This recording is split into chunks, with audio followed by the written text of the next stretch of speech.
E aqui eu queria te dar um pouquinho mais de contexto do que é um obstáculo mental. Acredito que não tenha ficado tão claro para você, bora dizer assim, essa categoria de problema, né?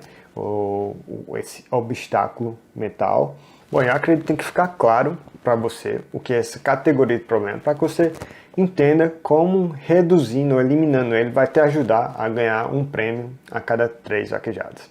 Muitas das coisas que nos movem estão, na verdade, fora da nossa consciência. Vou dizer assim, são forças do nosso subconsciente que impactam na forma que a gente pensa, como é que a gente se sente e a forma que agimos ou reagimos, né, com o nosso ambiente ou com tudo que está ao nosso redor. E por isso que isso pode ter um impacto muito grande em tudo que fazemos e mais ainda na nossa performance na vaquejada. E como tudo na vida, sempre tem os dois lados da moeda, né? Algumas coisas são boas, algumas coisas são ruins. E as negativas, nesse caso, a gente chama de obstáculos mentais. E por que é importante eu saber desses obstáculos mentais? Boa parte das pessoas que correm boi tem uma certa base de como fazer os movimentos, como correr o boi, como puxar o boi, mas elas não conseguem repetir isso de forma frequente. Vamos dizer assim, principalmente fazer o que elas sabem no dia da vaquejada, executar as habilidades que elas sabem. E às vezes elas não sabem por que isso acontece. E para mim, cada vez isso é mais claro. Tipo, elas não sabem o que acontece com elas para elas não conseguirem executar as habilidades que elas já têm.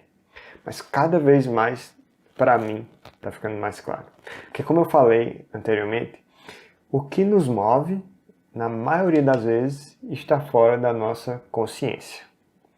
E o obstáculo mental geralmente está fora da nossa consciência, está lá no nosso subconsciente. E aí, como é que a gente vai resolver um problema que na maioria das vezes achamos que a gente não tem? Porque ele não está consciente, a gente não consegue enxergar isso. Então, toda vez que eu penso em obstáculo mental, geralmente eu lembro de um carro que estava, sei lá, atolado, ou quando você entra no atoleiro, pode dizer assim, e você acelera, e você ainda não percebeu que você está naquele atoleiro. Ou às vezes até, eu lembro muito quando às vezes você sai no carro e você esqueceu de tirar o freio de mão todo, ou você tirou um pouquinho e você sai dando ré e o carro não, enfim, conseguiu andar, mas você sente que o carro está meio que amarrando. E geralmente quando eu penso de obstáculo mental, eu sempre tento fazer essa analogia, que é mais ou menos assim, você está se movimentando, mas tem uma coisa que está te puxando para não deixar você realmente movimentar com a força, com a velocidade que você deveria. E esse é um dos... Eu sempre penso assim. Então eu penso que no obstáculo mental é mais ou menos assim. Tem alguma coisa que está te prendendo, está te segurando, mas não é evidente o que é. Não é muito fácil de enxergar. E aí, voltando um pouquinho aqui para a gente especificar o medo de ganhar prêmio, que é uma parte dos obstáculos mentais, é um dos mais evidentes e o que mais pode ter, vamos dizer assim, consequências positivas se nós conseguirmos administrar ou conseguir eliminar ou reduzir ele, é o medo de ganhar prêmio.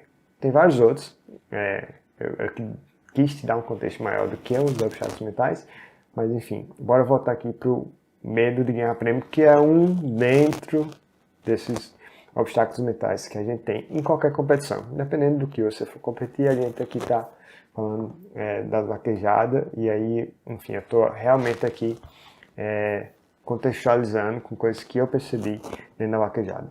E para mim, uma das grandes razões para você reduzir ou eliminar esse medo de ganhar é que você vai tender a ganhar com mais frequência, ser mais consistente. Quando você elimina ou quando você reduz isso, as vitórias ou ganhar prêmio, que talvez fosse isolado antes, ele vai tender a acontecer mais e mais.